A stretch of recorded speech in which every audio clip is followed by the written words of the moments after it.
Chapter 3, Build and Develop a Strong Staff, presents a really good vision of a school principal as the chief architect of all the talent in the school. Rather than viewing human capital as a district responsibility or a static resource, the authors in this chapter challenge a school leader to take full ownership of recruitment, development, and retention of high quality teachers. This chapter elevates the idea that sustainable school improvement depends not only on instructional programs or data systems, but on intentional cultivation of people. At its heart, this chapter reflects a deep belief in the transformative power of human capital. Breakthrough Principle recognizes that teachers are the single most important in school factor affecting any student learning outcomes. As such, they don't just manage staff. The principal doesn't just manage staff, they invest in building a high performing team aligned around a shared mission. This begins with the strategic hiring of the teachers, but it goes further beyond that into sustained and embedded professional development. Clear systems for feedback and coaching and school culture are rooted in a collective efficacy. The emphasis on systems and intentionality throughout the chapter is striking. The authors make clear that excellence doesn't happen by chance. It's the result of disciplined execution, of processes that ensure every staff member know what great teaching looks like and how to grow toward it. Professional development is not a calendar event, but it's a continual cycle of growth built into the school's routines. And feedback isn't just a generic action, it's an actionable, timely, and it is grounded in instructional expectations. What's particularly powerful is how this approach to staff development creates leadership capacity within the school. By promoting teacher leaders, building collective and collaborative teams, and aligning development with instructional goals, principals don't just lead, they build a leadership group, a leadership team, or a leadership bench that can step in. This distributes leadership, increasing staff ownership, and it supports innovation at every level of the school. This vision is aligned with the te- This vision is aligned with the Texas Principal Standards, particularly in the domains of human capital and executive leadership, 2 and 3. Effective leaders, as described in the framework, build strong teams, they create systems that support continuous improvement, and they lead with clarity and conviction. Chapter 3 offers not just an abstract ideal, but practical tools and mindsets that bring these two standards to life.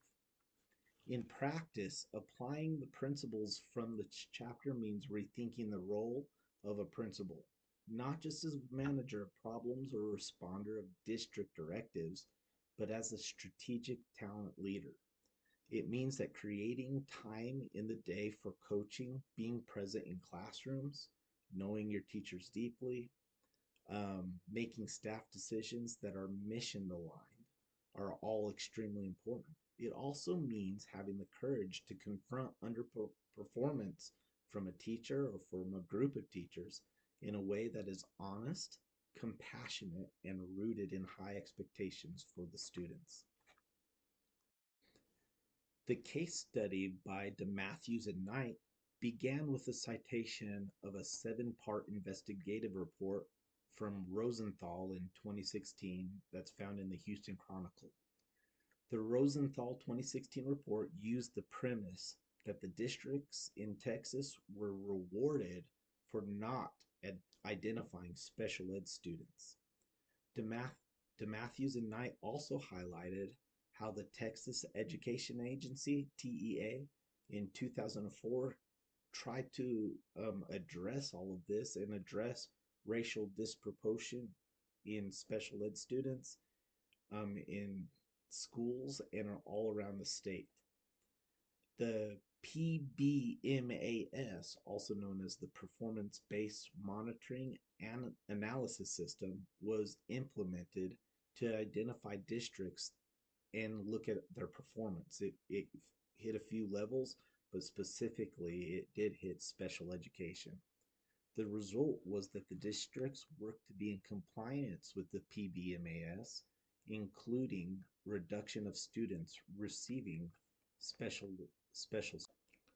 The fictional case study of a newly hired principal in a Hispanic elementary school shows the dilemma that a principal faces to stay in compliance with pressures from a district and a state while using her executive leadership standards to grow and develop the staff.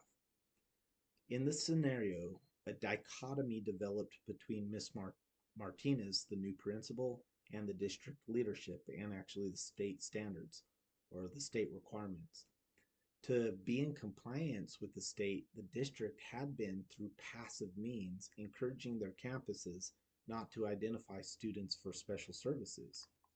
Miss Martinez identified that her campus needed training on IDEA, or Individuals with Disabilities Act, Education Act, in 2004, and it required actions of the teachers and the school.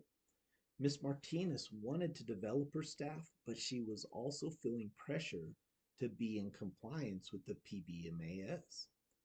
Now, the executive leadership standard calls for Miss Martinez to have personal responsibility for improving the identified needs, and she needed to go against the pressure to make sure that her teachers, her human capital, were highly qualified in the area of school law. She also had to walk a tightrope that was created by the district and the state.